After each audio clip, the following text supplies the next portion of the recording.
نکلی. دو عادات ہیں. غلطی جنات سے بھی ہوتی ہے، غلطی انسانوں سے بھی ہوتی ہے.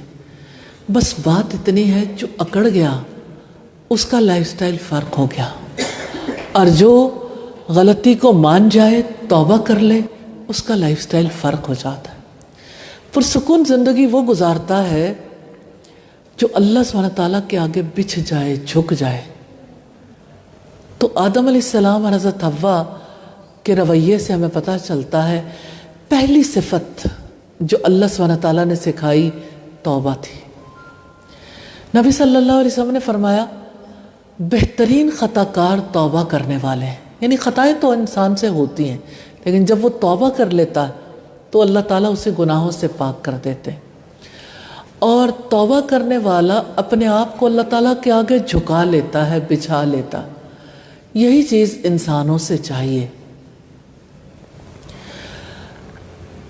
دنیا میں ہم دیکھتے ہیں اللہ تعالیٰ نے جب آدم علیہ السلام کو اور حضرت حوا کو زمین پر بھیجا، اللہ سبحانہ تعالیٰ نے اس وقت ان سے کہا تھا اہبطوا منہا، اتر جاؤ اس میں سے سارے کے سارے.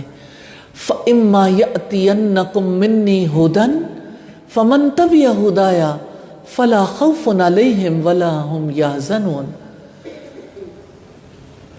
اتر جاؤ اس میں سے سارے کے سارے، پھر اگر تمہارے پاس میری طرف سے کوئی ہدایت آئے گی تو جو میری ہدایت کی پیروی کرے گا اس کے لیے نہ خوف ہوگا نہ غم.